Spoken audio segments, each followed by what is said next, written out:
Good morning students. आज हम एक न्यू चैप्टर स्टार्ट करेंगे, chapter number 11 perimeter and area, जिसमें स्क्वायर और रेक्टेंगल का तो आप पेरीमीटर और एरिया दोनों पढ़ चुके हैं पहली क्लास में कि perimeter of rectangle, perimeter of square या area of rectangle, area of square. इसमें कुछ अलग शेप भी आएंगे, जैसे ट्राइंगल हो गया, पैरेललोग्राम हो गया या सर्कल हो गया, उसका भी स्क्वायर या पेरीमीटर आपको पढ़ना है।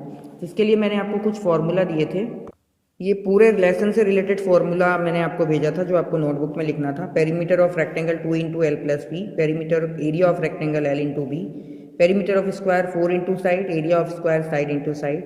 अब रेक्टेंगल में अगर विड्थ पूछी हो तो एरिया डिवाइड बाई लेंथ करना होता है, और लेंथ पूछी हो तो एरिया डिवाइड बाई विड्थ करना होता है। ये दो फार्मूला और हैं जिसमें कि आपको एरिया और लेंथ दिया होता है और विड्थ पूछे हैं, तो ये फार्मूला आप यूज़ करेंगे।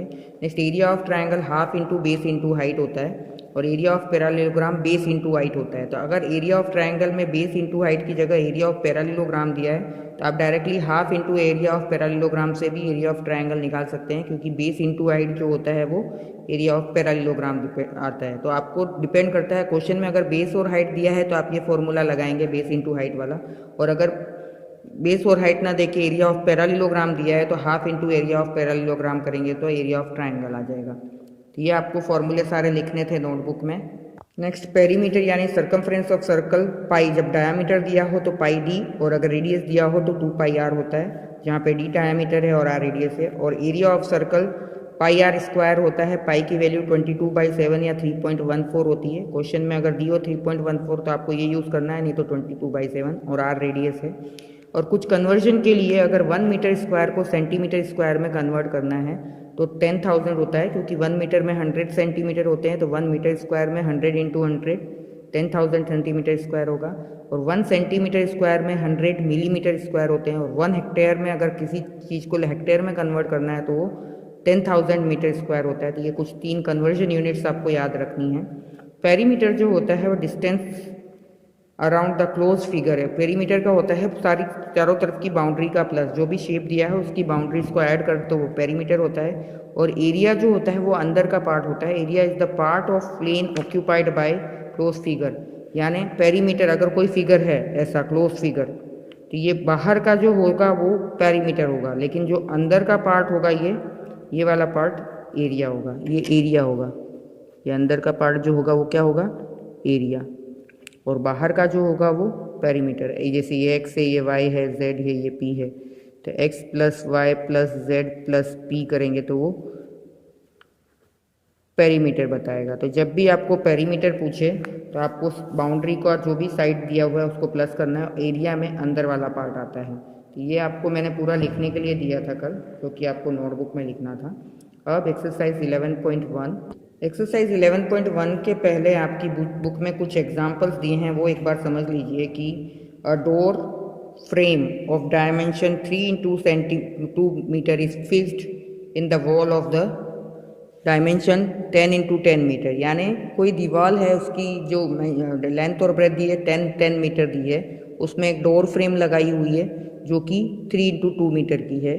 अब उस दीवार को हमको पेंट करना है, तो पेंटिंग चार्जेस 1 मीटर स्क्वायर का अगर 2.5 रुपये, 2 रुपये 50 पैसे, तो पूरे दीवार का क्या चार्ज आएगा। तो आपको याद रखना है कि दीवार पे डोर है तो डोर पे तो हम पेंट करें नहीं, बाकी वॉल पे पेंट करेंगे। तो आपको क्या करना है कि पहले पूरे वॉल का एरिया निकालना है, तो L इंटू बी से 10 इंटू 10 यानी 100 मीटर स्क्वायर आएगा, और जो डोर का एरिया आएगा वो 3 इंटू 2 यानी 6 मीटर स्क्वायर होगा। तो एरिया टू बी पेंटेड क्या हो गया, 100 माइनस 6, यानी हमको कितने पार्ट को पेंट करना है, 94 मीटर स्क्वायर को ही पेंट करना है। Area of wall excluding door, यानी कितना, क्योंकि डोर को पेंट नहीं करेंगे, वॉल को पेंट करना है, तो ये 94 आया। अब 1 स्क्वायर मीटर का खर्चा 2.5 रुपये है, तो 94 का क्या आएगा वो निकाल देना है। ये थोड़ा कॉमन सेंस आपको लगाना है कि जब हम वॉल पेंट करते हैं तो दरवाजे पे वो पेंट नहीं आता है, तो वो आपको दरवाजे का एरिया माइनस करना होगा। ऐसे ही आपको रेक्टेंगुलर शीट दी हुई है, एरिया दिया हुआ है और उसकी लेंथ दी हुई है।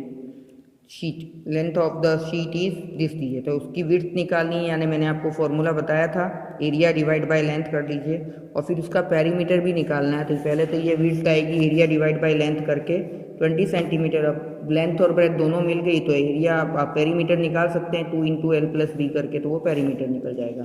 तो इस तरह से आपको कुछ एग्जाम्पल दिए हुए हैं जो कि आपको करने हैं।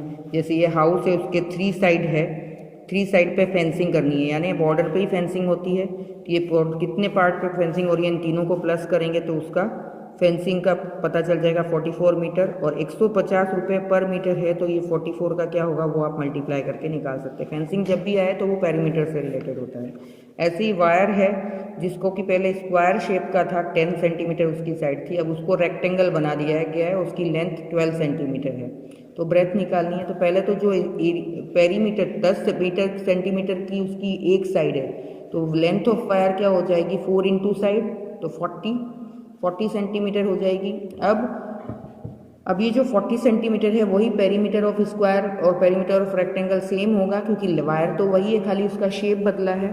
तो एल हमारे पास है और पेरीमीटर है, तो हम 2 इंटू एल प्लस बी करके उसकी विड्थ भी निकाल लेंगे। तो इस तरह से आपको ये करना था, और फिर दोनों का एरिया निकाल के बताना है, तो हम एरिया निकाल लेंगे क्योंकि हमारे पास साइड है और एल भी है, तो एक ही क्वेश्चन में सारा हो जाएगा। तो इस तरह से ये एग्जाम्पल्स दिए हैं, ये सारे एग्जाम्पल्स एक बार आप चेक कर लीजिएगा, हो सके तो नोटबुक में लिख लीजिए। अब हम आते हैं मेन एक्सरसाइज 11.1 पे, जिसका फर्स्ट क्वेश्चन है length and breadth of the rectangular piece of land 500 and 300 metre है। तो पहले तो इसका एरिया निकालना है। तो एरिया के लिए मैंने बताया फॉर्मूला आपको लिखा हुआ है, area of rectangular piece of land क्या होगा, L इंटू बी। देखिए ये एरिया निकालना है, यानी रेक्टेंगल है तो रेक्टेंगल का L इंटू बी होता है, तो L इंटू बी यानी 500 मीटर इंटू 300 मीटर, यहाँ पे मीटर लिख लीजिए। तो मीटर मीटर से मीटर स्क्वायर, एरिया हमेशा स्क्वायर मीटर में होता है, और इसको जब मल्टीप्लाई करेंगे तो 1,50,000 मीटर स्क्वायर आएगा। अब दूसरा इसी का सेकंड पार्ट है कि cost of land, if 1 metre square land का कॉस्ट 10,000 रुपीज़ है, तो इतने मीटर स्क्वायर लैंड का कॉस्ट क्या होगा। तो 1 मीटर स्क्वायर का लैंड का कॉस्ट है 10,000, तो इसको हम मल्टीप्लाई करेंगे तो 10,000 इंटू 1,50,000, तो ये आंसर आएगा। ये इंटरनेशनल के हिसाब से मैंने मार्क कर दिया 3 दिन के बाद, आप इंडियन के हिसाब से भी लगा सकते हैं। नेक्स्ट क्वेश्चन नंबर 2 जो है, एरिया ऑफ स्क्वायर पार्क निकालना है, उसका पेरीमीटर दिया हुआ है। यानी एरिया निकालने के लिए स्क्वायर में हमको साइड की ज़रूरत होती है। अब साइड नहीं है लेकिन पेरीमीटर है, तो हम पेरीमीटर से ही इसकी साइड निकालेंगे। तो पेरीमीटर ऑफ स्क्वायर पार्क क्या होता है, 4 इंटू साइड होता है, और पेरीमीटर के नीचे पेरीमीटर 320 लिखेंगे। 320 इक्वल्स टू 4 इंटू साइड, तो उससे साइड आ जाएगा, ये 4 मल्टीप्लाई में है तो इधर डिवाइड में जाएगा, तो उससे साइड आ जाएगी 80 मीटर। अब हमको एरिया निकालना है। अब साइड आ गई तो हम एरिया साइड इंटू साइड करके निकाल सकते हैं। तो 80 इंटू 80 इंटू 6400 मीटर स्क्वायर। तो इस तरह से क्वेश्चन में जो दिया होता है वहीं से आपको आंसर निकालना होता है। अब यहाँ पे अगर डायरेक्ट आपको साइड दी होती तो आप डायरेक्ट साइड से आप निकाल लेते कि area of square park equals to side into side, लेकिन साइड न देके पेरीमीटर दिया है, तो पेरीमीटर से पहले आप साइड निकालेंगे। Perimeter of square park 4 into side, तो पेरीमीटर के नीचे जो पेरीमीटर दिया है वो लिखेंगे, और ये 4 इंटू साइड। अब ये 4 मल्टीप्लाइड है तो डिवाइड में जाके साइड निकल जाएगी, क्योंकि ये साइड निकालनी थी तो ये 4 को हटाना था तो नीचे जाएगा। अब साइड आ गई तो आप एरिया निकाल सकते हैं स्क्वायर पार्ट का। तो 5 साइड इंटू साइड से ये आंसर निकल गया। ये था क्वेश्चन नंबर 2।